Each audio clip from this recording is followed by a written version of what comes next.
सभी भक्तों को श्री शिवाय नमस्तुभ्यम हर हर महादेव।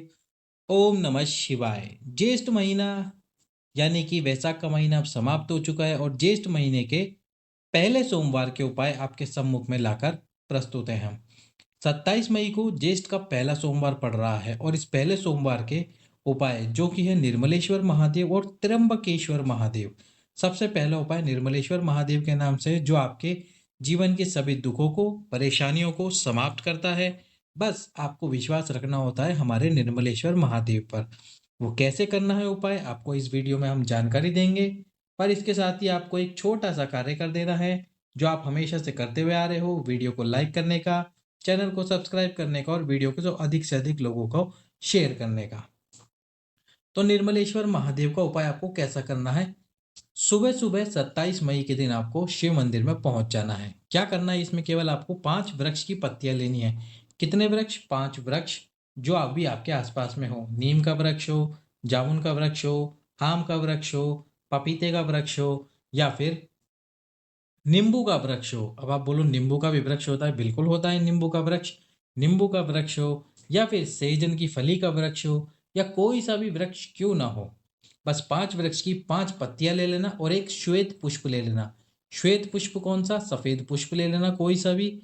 और इसके बाद में आपको श्वेत पुष्प लेकर भगवान शंकर के मंदिर में पहुंच जाना है।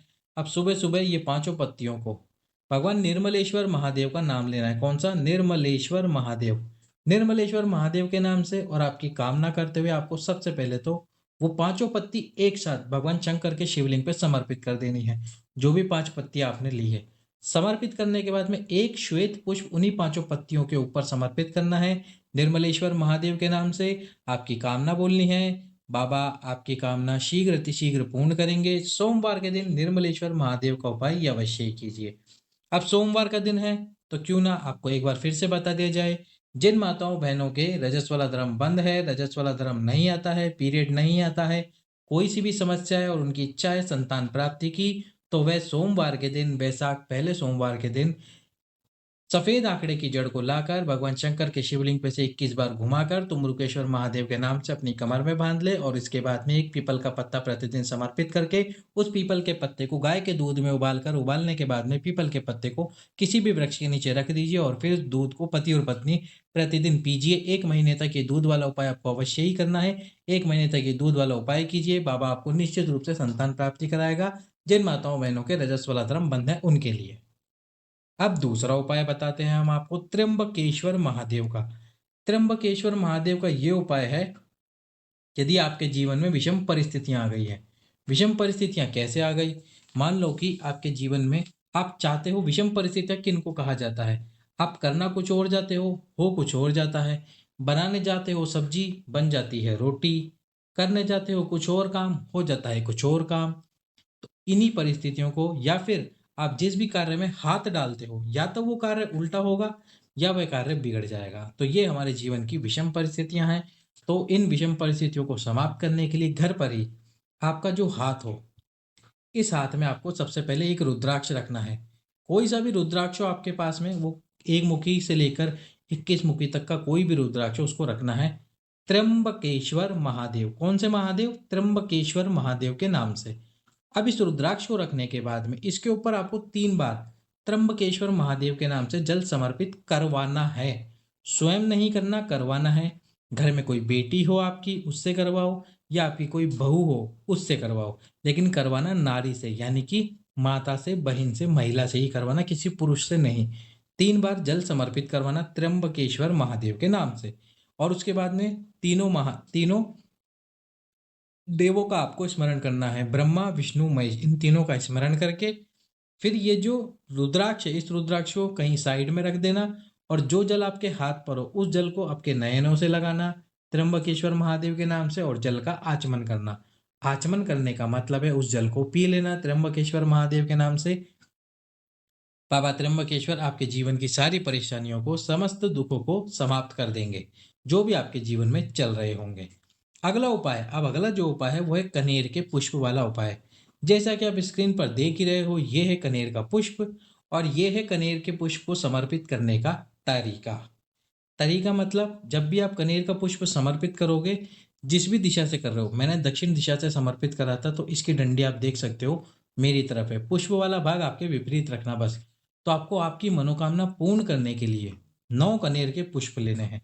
अब ये 9 कनेर के पुष्प आपको कहाँ-कहाँ और किस प्रकार से समर्पित करने हैं, चलिए तो उसी की जानकारी देते हैं। आपकी मनोकामना बोलते हुए सोमवार के दिन 9 कनेर यदि आप समर्पित कर देते हो, तो ये 9 कनेर आपकी मनोकामना तो पूर्ण करेंगे ही करेंगे, साथ में यदि आपको ऐसा लगता है कि आपके पितृ परेशान हैं, वो खुश नहीं है आपसे, तो आपके पितरों की शांति के लिए, पितरों की तृप्ति के लिए भगवान शंकर के शिवलिंग पे कनेर का पुष्प समर्पित किया जाता है। तो आपको 9 कनेर कहाँ-कहाँ समर्पित करने हैं? तो सबसे पहला स्थान भगवान गणेश जी का और एक बात ध्यान रखना, डंडी जो कनेर की है वो आपकी तरफ ही रखना। तो जहाँ पे गणेश जी का स्थान है पहला पुष्प, दूसरा पुष्प ये भगवान कार्तिकेय जी के स्थान पर, तीसरा पुष्प माता अशोक सुंदरी के स्थान पर समर्पित करना, चौथा पुष्प माँ आद्य शक्ति जगत जननी के हस्तकमल पर समर्पित करना, पांचवा पुष्प ये जो शिवलिंग और माता अशोक सुंदरी के बीच का स्थान है 64 योगिनियों का, यहाँ पर समर्पित करना, छठवां पुष्प समर्पित करना भगवान शंकर के शिवलिंग के ऊपर आपकी कामना बोलते हुए, सातवां पुष्प समर्पित करना है ये जो नंदी जी का एक पैर ऊपर उठा हुआ होता है इसके पास में, आठवां पुष्प समर्पित करना है जो भगवान शंकर के दरवाजे की चौखट होती है। दरवाजे की चौखट यानी कि ये देखो, इसमें देखो तो ये जो भगवान शंकर के मंदिर का द्वार है, इस द्वार की चौखट पर यहाँ पर आपको आठवां पुष्प समर्पित करना है। और नवा पुष्प जो आप समर्पित करोगे उस पुष्प को अपने हृदय से लगाकर, अपने हाथ में रखकर हृदय से लगाने के बाद में उस पुष्प को भगवान शंकर के शिवलिंग पर समर्पित कर देना है।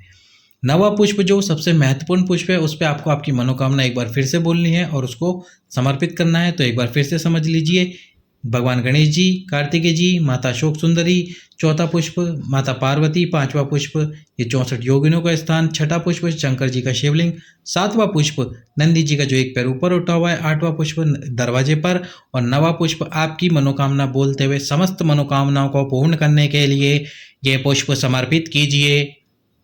9वें नंबर का पुष्प। तो इस प्रकार से 9 कनेर के पुष्प आपको समर्पित करने हैं सोमवार के दिन ज्येष्ठ का बड़े महीने के अंदर। अब अगला उपाय, अगला जो उपाय है वो है धन प्राप्ति का उपाय। धन प्राप्ति का उपाय, इसमें आपको क्या करना होगा, बेल का फल अभी आपको मिल सकता है, ये केवल और केवल इसी महीने में मिलेगा बेल का फल, इसके अलावा आपको फिर बेल का फल नहीं दिखाई देगा पूरे वर्ष। तो बेल का फल यानी कि जो बेलपत्री के वृक्ष पे जो बेल का फल लगता है उस बेल के फल को तोड़कर उसके अंदर का गूदा वाला पल्प वाला भाग आपको निकाल लेना है, जो पल्प वाला भाग होता है। इस पल्प वाले भाग को आपको जलाना है, जलाकर इसकी भस्म तैयार करनी है। भस्म तैयार करने के बाद में उसको पीस लेना है। पीस कर उस भस्म को पीसने के बाद कपड़े से छान लेना है, सफ़ेद कपड़े से।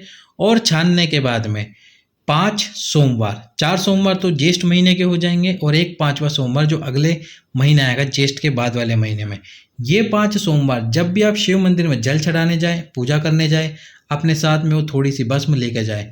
यदि ये 5 सोमवार आपने ये भस्म समर्पित कर दी भगवान शंकर के शिवलिंग पे, तो भगवान आपके धन की प्राप्ति की जो भी समस्याएं अड़ी हुई है आपके धन को प्राप्त होने में, वो सारी समस्याओं को समाप्त करेंगे। यदि कर्जा बढ़ता जा रहा है तो उस कर्जे को भी समाप्त कर देंगे।